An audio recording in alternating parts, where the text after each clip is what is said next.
Caribbean Newsline is brought to you by the Barbados Tourism Marketing Inc.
St. Lucia's opposition legislators stage a walkout of Parliament, our top story in Caribbean Newsline for Tuesday, April 4th from the CMC News Centre in Bridgetown.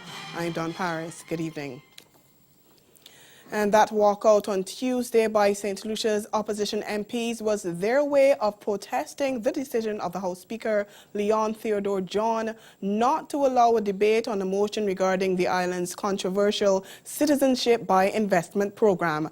Opposition leader Philip Pierre had questioned the absence of the motion from the order paper at the start of the sitting, forcing an immediate apology from the Speaker over her failure to notify the Parliament of the change. But the Speaker also said she'd written a letter to opposition member Dr. Ernest Hilaire explaining that the motion would be deferred for a subsequent sitting of the Parliament. But Hilaire complained that he only learnt of the change when he arrived at the Parliament building, and that was on Tuesday. And he says it was improper for a motion which was circulated to members to be altered at short notice. Speaking at a news conference after the walkout, the opposition leader said the action was meant to send a message to government that it is abusing parliamentary procedure. We believe that the government is abusing its power and is part of a pattern being followed by this government. You may have noticed the attack on reporters. You may have noticed the attack on private citizens. You may have noticed the attack of the Prime Minister calling people hypocrites and liars in public. You may have noticed how the government always seems to be deflecting facts. And we believe that the government does not want the people of St. Lucia to hear what they've done as far as the CIP program is concerned. We believe that the changes in the CIP program are a risk to our national security. We believe that the public should be aware of what the government intends to do. We believe that the public should know how many citizens have been given our passports.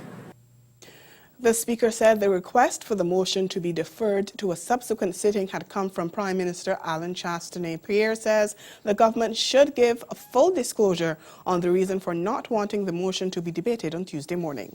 To continue to show the people of St. Lucia that this government is vindictive, is dictatorial, it abuses power.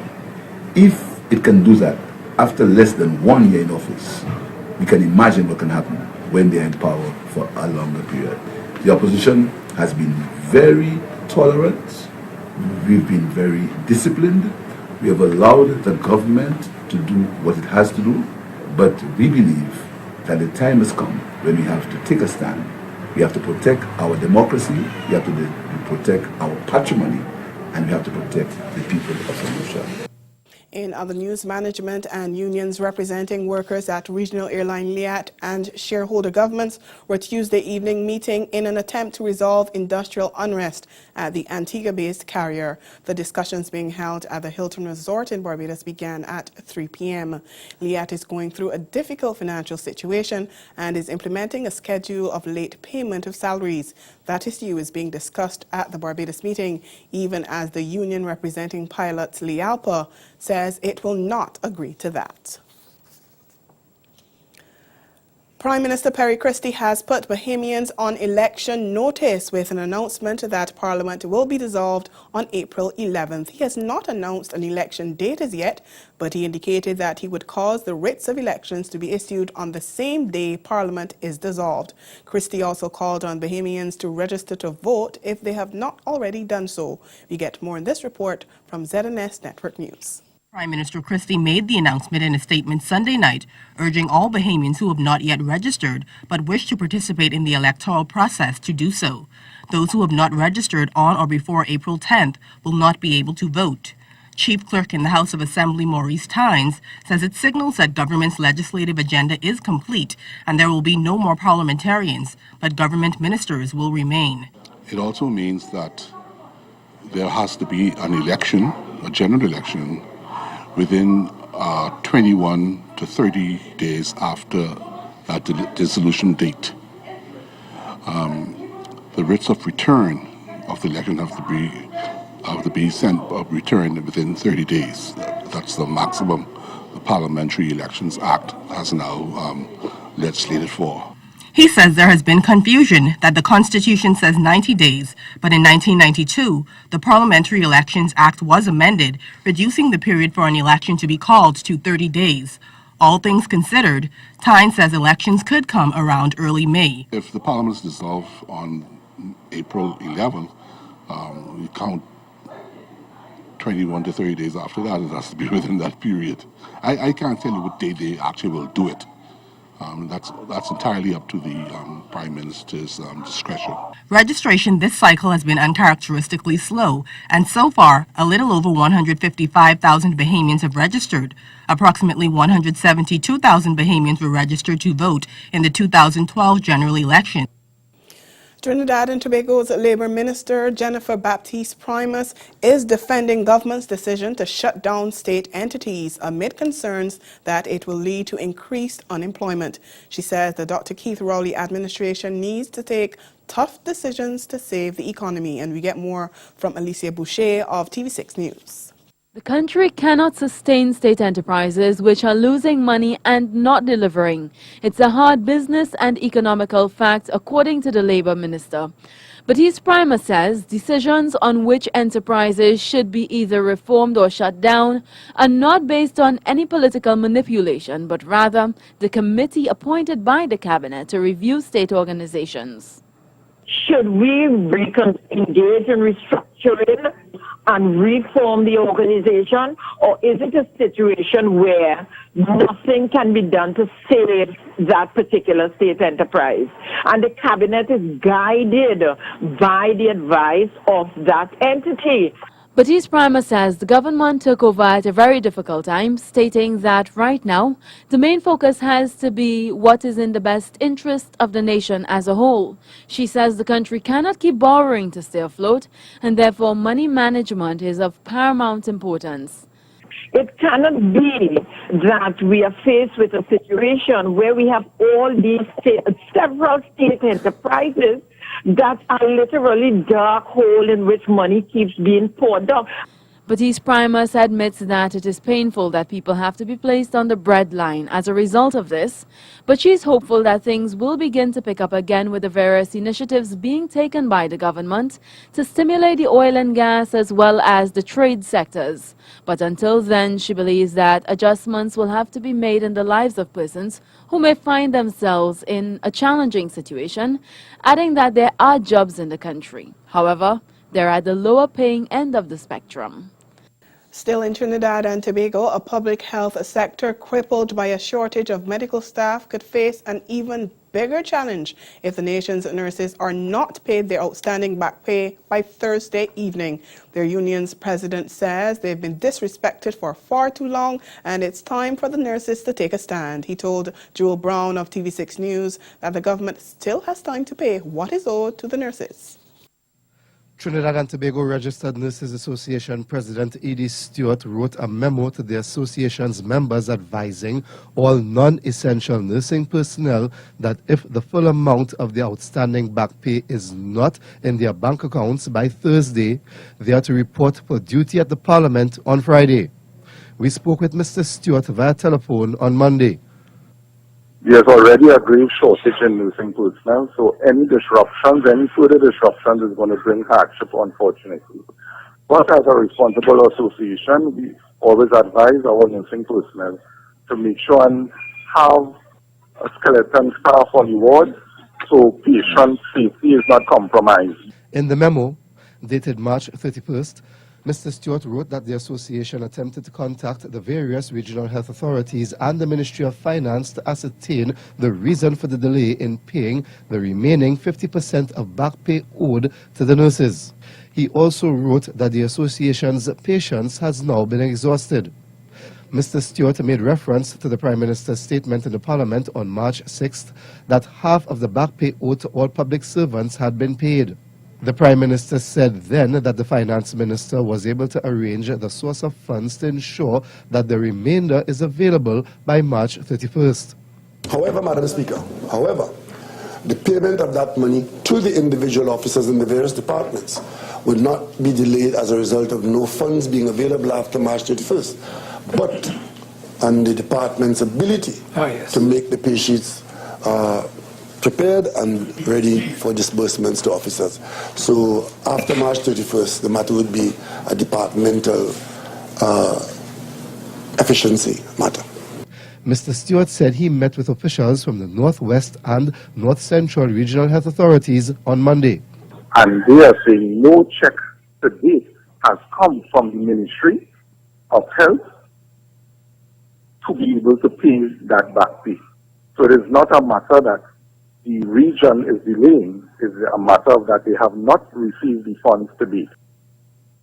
CL Financial, the parent company of failed insurance provider CLICO, says it's looking to rebuild a business in Guyana.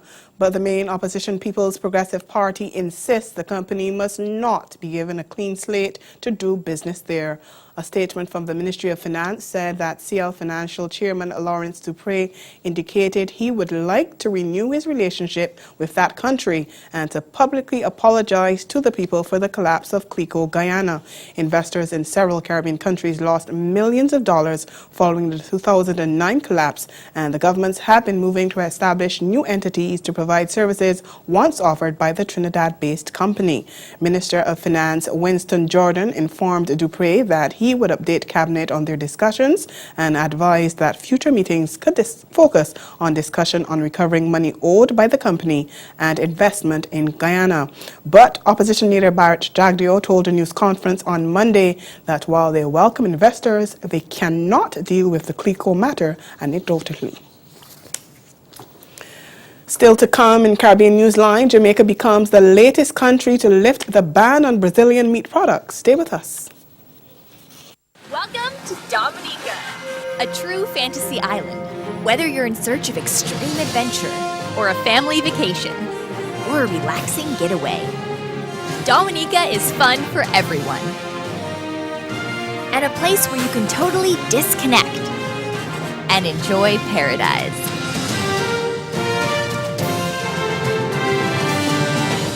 Discover Dominica, the nature island. The most anticipated musical experience returns. Join us throughout beautiful Tobago as we celebrate the universal language with performances by Grammy Award winner D'Angelo, legendary singer Grace Jones, Shabba Ranks, Morgan Heritage, Ellen Trotman Test the Band, and many more. The 2017 Tobago Jazz Experience, April 22nd to 30th. It's not about exercising.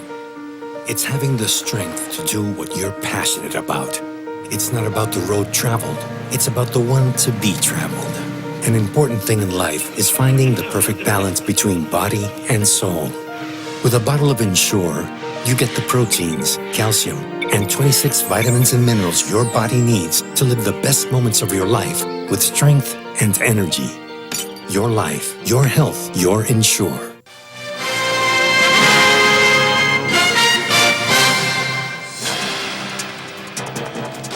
The government of Jamaica has lifted the ban on the importation of corned beef from Brazil. The ban was imposed following ongoing investigations in Brazil into some meat processors selling rotten beef and poultry. Agriculture and Fisheries Minister Carl Samuda announced the lifting of the ban at a news conference on Tuesday following the visit of a Jamaican team to Brazil to investigate the matter. At the time of the ban, Jamaica had said there was no way for the consumer to tell which brands were actually linked to companies named in the scandal.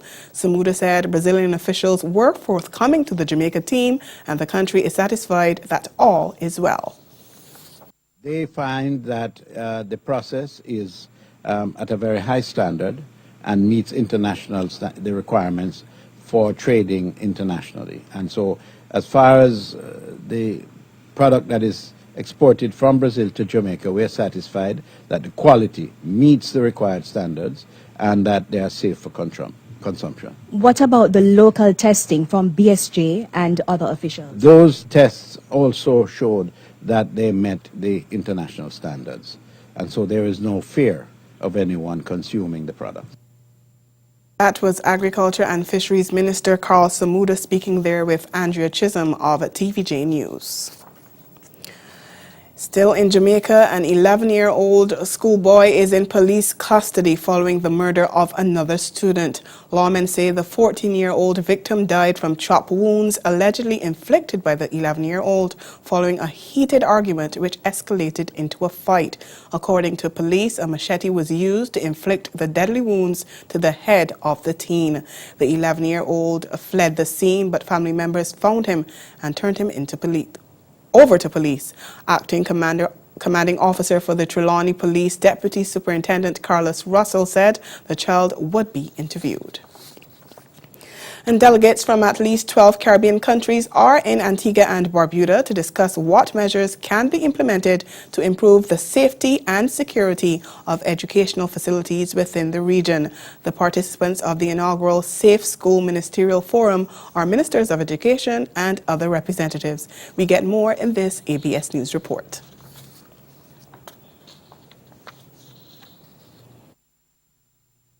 Disasters can have a major impact on children, youth, and the education systems. Director of Education Claire Brown noted that reducing disaster risk is an urgent task and an enormous challenge for many countries. He said if the Caribbean is to develop a comprehensive culture of disaster resilience, disaster risk reduction must be integrated into the school curriculum.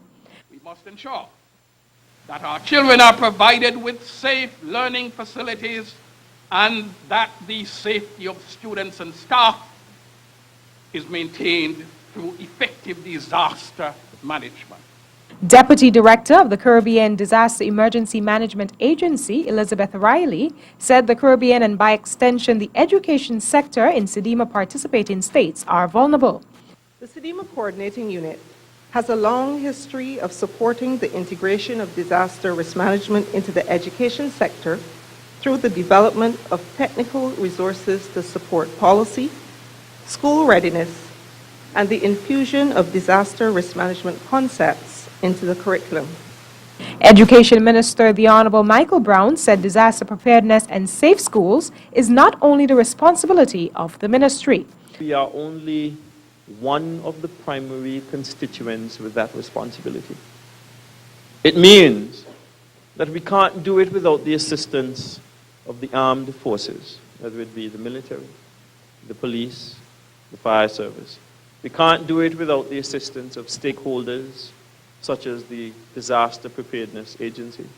It means that we can't do it without the assistance of the private sector. The Worldwide Initiative for Safe Schools is a government-led global partnership for advancing safe school implementation. And ahead in Caribbean Newsline, we'll hear why Carlos Brathwaite was dropped from the West Indies squad that will face Pakistan in the upcoming series. Sports is next.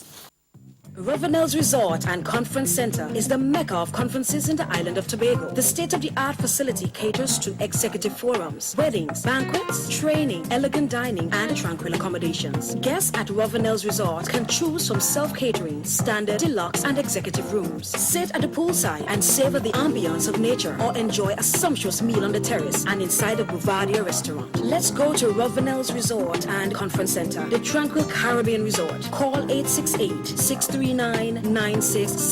or visit our website at www.rovenelsresorttobago.com. Round Hay Pharmacy now has 2 locations to fill your prescriptions promptly and efficiently. Our branch at One Accord Plaza is open daily, including Sundays and bank holidays. Also, check out our new drive-through location at Warren's Healthcare Complex in Michael, the first and only drive-through pharmacy in Barbados. For more information, call Round Hay One Accord Plaza at 421-7863 and our new drive-through branch at Warren's in Michael at 424-5574.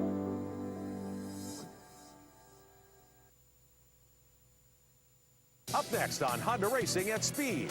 Time to roll at the Rolex 24. Acura's new Racing NSX battling for the first time.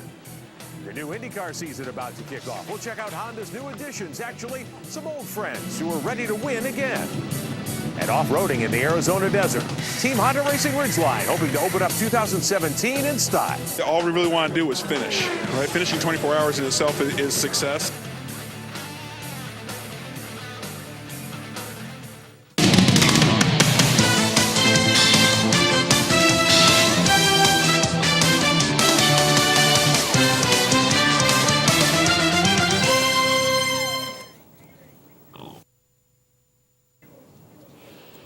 We continue with sports now. West Indies T20 captain and World Cup star Carlos Brathwaite has been dropped from the one-day squad to face Pakistan in the 3-match series bowling off Friday in Guyana. The 28-year-old all-rounder was one of 2 changes to the squad whitewashed by England last month, with Test opener Craig Brathwaite also omitted. They've been replaced by wicket-keeper batsman Chadwick Walton and fast bowler Miguel Cummins in the 13-man squad, which will be again led by Test captain Jason Holder. Brathwaite was dropped after a run of poor form, which saw him gather a single half-century in 10 ODIs while averaging 27. The 24-year-old, who has tasted success in Tests with his ultra-patient batting style, looked out of place against England and ill-suited to the one-day format. His 3 innings yielded a mere 61 runs. The second ODI is scheduled for next Sunday, with the final game set for April 11th. Meantime, West Indies head coach Stuart Law said dropping Brathwaite from the one-day side to face Pakistan will give the talented all-rounder the chance to improve weaknesses and return a stronger player. Just thought the opportunity was there for Carlos to go away and to work on a few aspects of his game, namely his fitness and bowling, getting back bowling how he wants to bowl. So he has been left out for those reasons, and it's just coincided that the IPL is there and we have no cricket after this ODI series, and he hasn't been part of the last Test series. So the selectors gave him the option of going to the IPL as well, which I think is a good thing. Get to talk to guys like Rahul Dravid, learn how to play spin, and he'll get plenty of practice over there with all the net bowlers that are available. He should be able to get some very decent work in, work on his fitness, work on his bowling. As we mentioned, the other Brathwaite opener, Craig, was the other player left out of the ODI squad after also failing to impress in his 10 games to date. Law said West Indies required more explosive batting at the top of the order, and selectors had therefore opted for Chadwick Walton. But he assured Craig had not been discarded. We spoke to Craig after the last series and we've spoken to him since that we're just looking for a little bit more impetus at the top of the order. In the first 10 over power play, probably got to make more use of those overs when we bat. And Craig's aware. It's not like he'll never play for the West Indies in ODI cricket again. He's got an opportunity once again to get back into first-class cricket and score runs, which he has done since he's been back. Plus, it's also a great opportunity for him to get into some good nick, feeling really comfortable with his game before the Test series starts. And former West Indies fast bowler Philo Wallace said the West Indies side simply lacked experience in the T20 series against Pakistan. Wallace, who represented the regional side in the early 1990s, thinks the young squad was inconsistent during the series. First of all, West Indies played bad T20 cricket. We saw an improvement in the third T20 game, but when you look at the onset in Barbados, we didn't really look the part. Pakistan really came to the Caribbean with a vision and a mission to beat us in this 4-match T20 series, which they have done.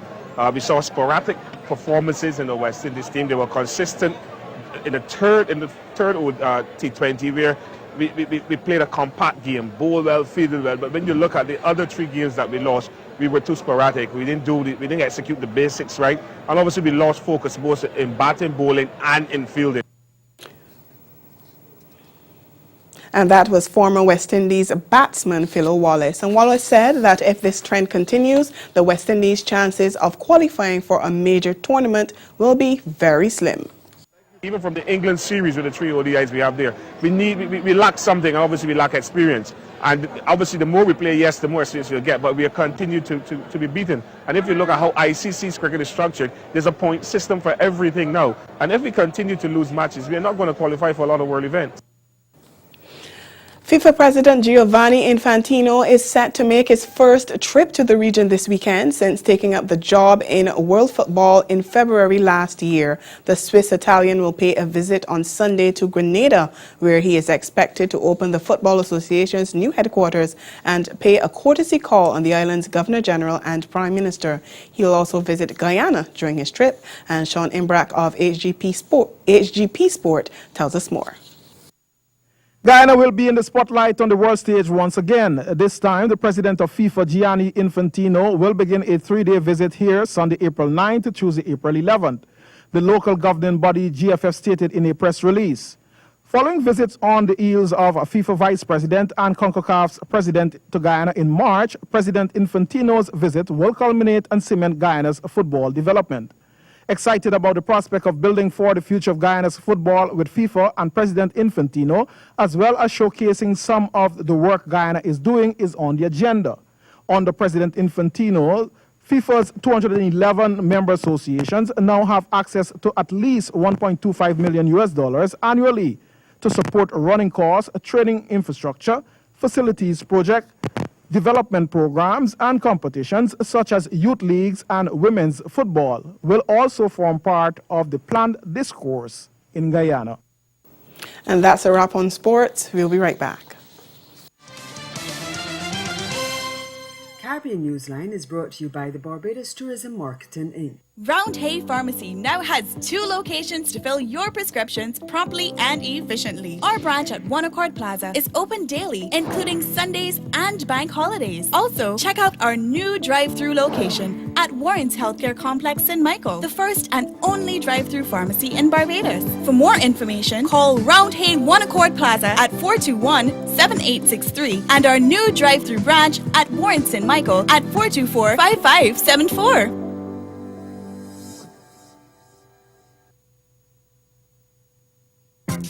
Grow your business or promote your event through the services offered by the Caribbean Media Corporation and Carib Vision.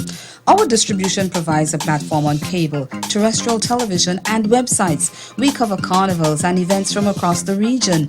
We can bring your event live and alive to the world. For music makers, program producers, businesses, we can expand your reach to in excess of 2 million households daily. Our other services include news updates to enhance your media products, studio space for program and development. We can facilitate the launch of new products and services and training. Contact us and we will help you unleash your creative ability, develop products and services, and provide the medium to watch them grow. Contact Loretta Skeet at cmccaribbean.com or call her 1-246-467-1044 or 1-246-253-3889. Call and book your carnival or event today.